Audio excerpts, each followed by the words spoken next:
Hey everyone, welcome back to Brownlow Books. I recently read Sword and Pen by Rachel Caine.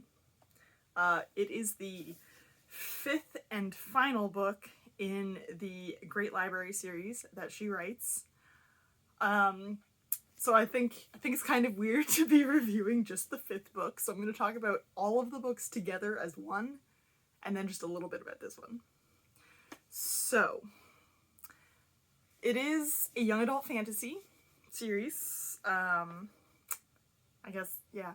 So, all of us bookworms know about the burning of the library at Alexandria in, what was that, 270 AD. It pains us. And, so basically this whole world that she's created here is based on the premise that the library did not burn down. It existed, it brought power to the city, it controls all of the knowledge. We are many, many, many years into the future of it now. And the library sort of became the centralized world power by controlling knowledge and its access to knowledge and books. That's the very base least amount that you could possibly know about it at this point. So it does kind of break up into different kinds of people as well that are living in this complex system. So you have the library and all the people who work for the library. You have guards and you have librarians and you have these guys that control all these machinery things that happen in this world, because you have these it's basically text messaging in a book is kind of what it is. You write letters to each other and it goes off and it comes back and whatnot, and everything gets transcribed and stored, and there's all these access.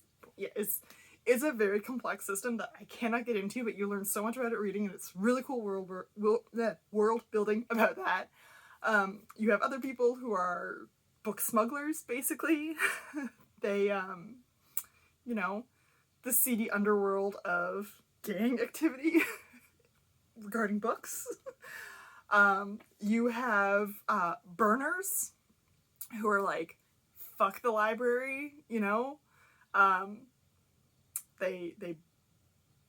they want to burn it to the ground as the basis of it, because it's such a controlling power. It controls all the access to everything, and they're just no, knowledge is supposed to be free and it shouldn't be held back, and people should be able to access and read what they want, because the library controls what people can see, basically, right?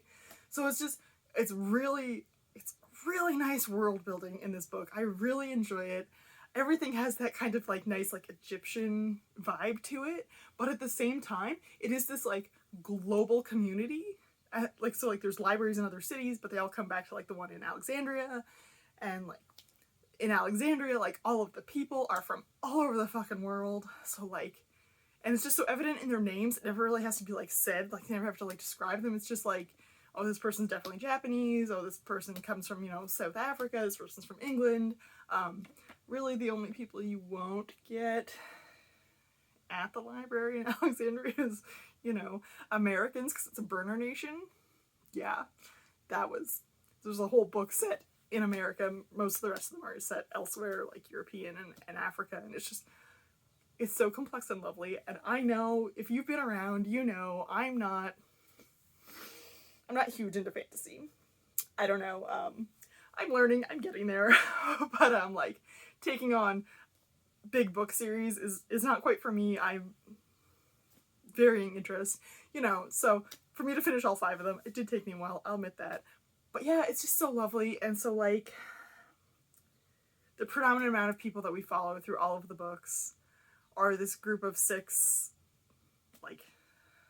17, 18-year-olds, and they're 2 mentors predominantly, and they're from all over Europe and the Middle East, and it's so very interesting. I mean, you get a girl in a hijab, it's one of the main characters, and it's just all together And they all do like a different thing, so like it's not just like, oh, here's like 3 librarians. It's like, no, everyone has their own tasks, everyone has their own thing, everyone has their own special skills, and it's just the world. The world in this is so delightful. I cannot say it enough. I cannot express it enough how Rachel Kane, R.I.P., did so wonderfully in this world. So the 2 mentors, one is a librarian, scholar or something, and one is like a guard there, and they gay. So you've got some nice LGBT content in here as well. Just kind of hinted, and you're like, whoa, wait, yeah, it's not even a thing. Literally does not matter. You're just like, okay, and we go on.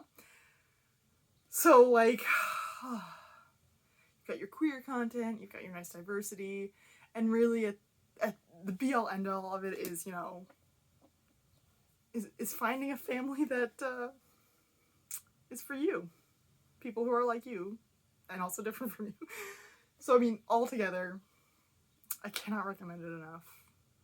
I mean, every single one of the books except the first one has a 4+ rating on Goodreads. And the first one, I think, is like 3.8 or 3.9. So, like, you have a 4-star rating across the board on this. The reason I'm showing you the 5th one, not only because I just read it, is also because it's the only one I own. I was reading from the library, and they did not have the 5th one. So, I bought the 5th one. God, I think I've read this over maybe 2 years. It might even be longer than that. I don't think I read the first one. I think I read the first one pre-pandemic. I don't think it was summer 2020. I think it was summer 2019 that I first read the first one. So yeah, so I mean, I've taken my time with it, but I could definitely see people just like bam, bam, bam, bam, bam reading through this, because it is so like fast-paced and addictive and just like, oh my god, oh my god, oh my god, like what's happening? And each book does end on a cliffhanger. But like, it's just, it's so delightful. I have gone on for 7 minutes about just this book. Like, just this series altogether. So, if we're going to talk about just this book for a second, I